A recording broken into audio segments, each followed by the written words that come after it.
ಹೀಗೆ ಒಂದು ಒಳ್ಳೆ ಮಳೆ ಬರುವಾಗ ಉಂಟಲ್ಲ, ಊಟಕ್ಕೆ ಒಂದು ಫಸ್ಟ್ ಕ್ಲಾಸ್ ಆಗಿ ಖಾರ ಖಾರಾಗಿ ಒಂದು ಫ್ರೈ ಮಾಡುವ.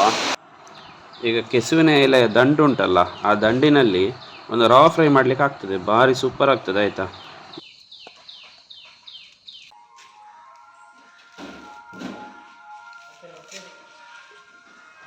ಫಸ್ಟಿಗೆ ಇದರದ್ದು ನಾರೆಲ್ಲ ತೆಕ್ಕೊಳ್ಬೇಕಾಯ್ತಾ, ಮತ್ತು ಸುಮಾರು ಒಂದು 1.5 ಇಂಚು ಉದ್ದದಷ್ಟು ಎಲ್ಲ ಪೀಸ್ ಮಾಡ್ಕೊಳ್ಬೇಕು.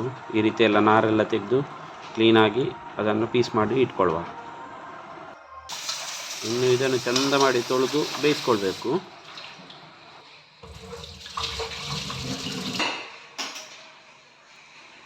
ಈಗ ಇದಕ್ಕೆ ಸ್ವಲ್ಪ ಹುಣಸೆ ಹಣ್ಣಿನ ನೀರಲ್ಲಿ ಹಾಕ್ಕೊಂಡಿದ್ದೇನೆ. ಅದನ್ನು ಸ್ವಲ್ಪ ಹುಣಸೆ ಹಣ್ಣಿನ ರಸ ಹಾಕ್ಕೊಳ್ಳುವ, ಇಲ್ಲಾದರೆ ಅದು ತುರಿಸ್ತದೆ, ಅದಕ್ಕೋಸ್ಕರ ಅದನ್ನು ಹಾಕ್ಕೊಳ್ತಾ ಇದ್ದೇವೆ.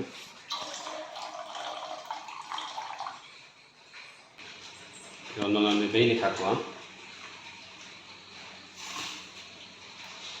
ಅದು ಹುಳಿ ರಸದಲ್ಲಿ ಬೇಯಿಸಿದರೆ ಅದರದ್ದು ತುರಿಕೆ ಹೋಗ್ತದೆ, ಇಲ್ಲಾದರೆ ಅದು ತುರಿಸ್ತದೆ. ಅದಕ್ಕೋಸ್ಕರ ಹುಣಸೆ ಹುಳಿಯಲ್ಲಿ ಅದನ್ನು ಬೇಯಿಸುವಂಥದ್ದು. ಇದೀಗ ಕುದಿ ಬರಲಿಕ್ಕೆ ಸ್ಟಾರ್ಟ್ ಆಯಿತು. ಇದಕ್ಕೊಂದು 2 ಚಮಚ ಉಪ್ಪು ಹಾಕ್ಕೊಳ್ತೇನೆ.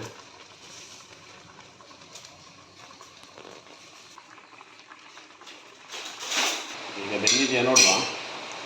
ಸಾಧಾರಣ ಒಂದು ಅಂದಾಜು ಮೆತ್ತಾಗಿ ಆದರೆ ಸಾಕಾಗ್ತದೆ ನಮಗೆ. ಕರೆಕ್ಟ್ ಬಂದಿದೆ ಈ ಥರ, ಇಷ್ಟು ಬೆಂದರೆ ಸಾಕು. ಈಗ ಇದನ್ನೊಂದು ಪಾತ್ರೆಗೆ ತೆಕ್ಕೊಳ್ಳುವ.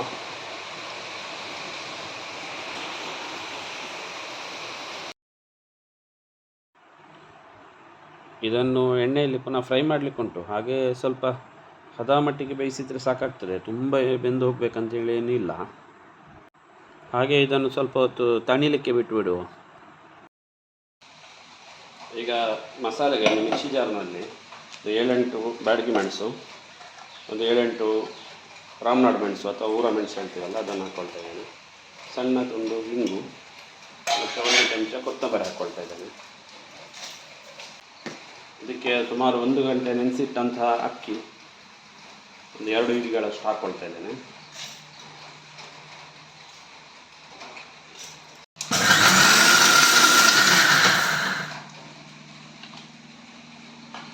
ಇದಕ್ಕೀಗ ಉಪ್ಪು ಹಾಕ್ಕೊಳ್ಳುವ. 1 ಚಮಚ ಉಪ್ಪು ಹಾಕ್ಕೊಳ್ತಾ ಇದ್ದೇನೆ. ಇದಕ್ಕೆ ಒಂದು ಅರ್ಧ ನಿಂಬೆ ಗಾತ್ರದಷ್ಟು ಒಂದು ಹುಳಿಯನ್ನು ನೆನೆಸಿಟ್ಟಿದ್ದೆ, ಆ ಹುಳಿಯನ್ನು ಕೂಡ ಹಾಕ್ಕೊಳ್ತಾ ಇದ್ದೇನೆ. ನೋಡಿ, ಈಗ ಹಿಟ್ಟು ರೆಡಿಯಾಗಿದೆ. ಒಂದು ಚಮಚ ಅಥವಾ ಈ ಥರ ಫೋರ್ಕ್ನ ಸಹಾಯದಿಂದ ಇದನ್ನು ಈ ರೀತಿ ಚಟ್ಟೆಯಾಗಿ ಮಾಡಿ ಇದಕ್ಕೆ ಹಾಕ್ಕೊಳ್ಳಿ.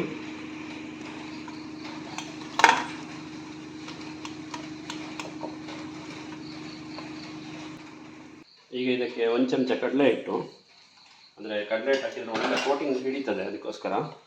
ಮತ್ತು ಈ ಮಸಾಲೆ ಹಾಕ್ಕೊಳ್ಳುವ, ಎಷ್ಟು ಬೇಕಷ್ಟು ಚೆನ್ನಾಗಿ ಮಿಕ್ಸ್ ಮಾಡಿಕೊಳ್ಳುವ. ಇದನ್ನು ಒಂದು 5 ನಿಮಿಷ ಇಟ್ಟುಬಿಡುವ, ಹೀಗೆ ಇರಲಿ. ಅದು ಚೆನ್ನಾಗಿ ಖಾರ ಎಲ್ಲ ಹೇಳ್ಕೊಂಡು ಚೆನ್ನಾಗಾಗ್ತದೆ. ನಿಮಗೆ ಇನ್ನೂ ಖಾರ ಬೇಕಾದರೆ ಇದಕ್ಕೆ ಸ್ವಲ್ಪ ಮೆಣಸಿನ ಹುಡಿ ಹಾಕ್ಕೊಳ್ಬೋದು. ಈಗ ಒಂದು ಪಾತ್ರೆಯಲ್ಲಿ ಎಣ್ಣೆ ಬಿಸಿಗೆ ಇಟ್ಕೊಳ್ತಾ ಇದ್ದೇನೆ. ಈಗ ಒಂದು ಬಟ್ಲಿಗೆ ಸ್ವಲ್ಪ ಬಾಂಬೆ ರವೆ ಹಾಕ್ಕೊಳ್ತಾ ಇದ್ದೇನೆ. ಸ್ವಲ್ಪ ಅಕ್ಕಿ ಹಿಟ್ಟು, 1 ಚಮಚದಷ್ಟು ಅಕ್ಕಿ ಹಿಟ್ಟು ಹಾಕ್ಕೊಳ್ತಾ ಇದ್ದೇನೆ. ಅಕ್ಕಿ ಹಿಟ್ಟು ಹಾಕಿದರೆ ಒಳ್ಳೆ ಕೋಟಿಂಗ್ ಬರ್ತದೆ ಅದಕ್ಕೆ. ಆನಂತರ ಸ್ವಲ್ಪ ಪುಡಿ ಉಪ್ಪು ಹಾಕ್ಕೊಳ್ತಾ ಇದ್ದೇನೆ. ಒಂದು 1/4 ಚಮಚದಷ್ಟು ಪುಡಿ ಉಪ್ಪು ಹಾಕ್ಕೊಳ್ತಾ ಇದ್ದೇನೆ. ಇದನ್ನೀಗ ಚೆನ್ನಾಗಿ ಮಿಕ್ಸ್ ಮಾಡಿಕೊಳ್ಳುವ. ನಾವು ಮಸಾಲೆ ತಾಗಿಸಿದಂತಹ ಕೆಸುವಿನ ದಂಡು ಏನುಂಟು ಅದನ್ನು ಇದರಲ್ಲಿ ಹಾಕಿ ಈ ರೀತಿ ರೆಡಿ ಮಾಡಿಕೊಳ್ಳುವ.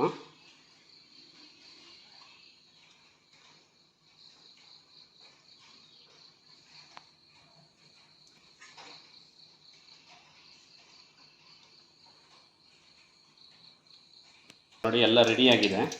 ಎಣ್ಣೆ ಕೂಡ ಬಿಸಿಯಾಗಿದೆ. ಒಂದೊಂದನ್ನೇ ಫ್ರೈ ಮಾಡಿಕೊಳ್ಳುವ.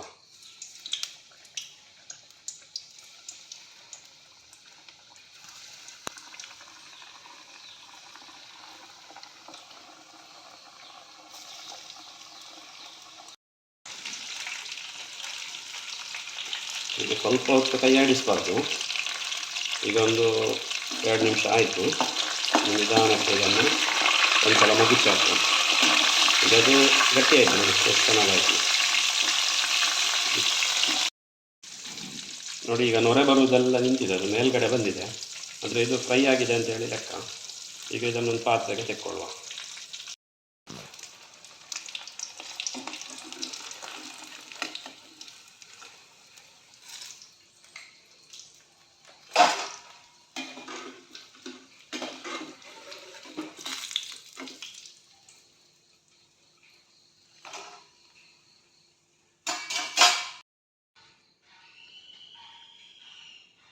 ಇದನ್ನೀಗ ಡೈರೆಕ್ಟ್ ಕೂಡ ಫ್ರೈ ಮಾಡ್ಬೋದು. ನಿಮಗೆ ರವೆ ಬೇಡ ಅಂತೇಳಿ ಆದರೆ ಈ ರೀತಿಯಲ್ಲಿ ಡೈರೆಕ್ಟಾಗಿ ಕೂಡ ಫ್ರೈ ಮಾಡಿ ತಗೊಳ್ಬೋದು.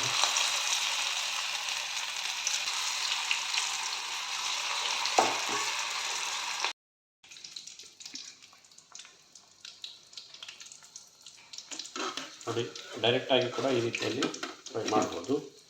ಇದು ಕೂಡ ಚೆನ್ನಾಗಿ ಆಗ್ತದೆ. ಇನ್ನೂ ಇಂಥ ಹೆಚ್ಚಿನ ವಿಡಿಯೋಗಳಿಗಾಗಿ ನಮ್ಮ ಚಾನಲ್ನ ಲೈಕ್ ಮಾಡಿ, ಕಮೆಂಟ್ ಮಾಡಿ, ಶೇರ್ ಮಾಡಿ ಮತ್ತು ಸಬ್ಸ್ಕ್ರೈಬ್ ಮಾಡಿ. ವಂದನೆಗಳು.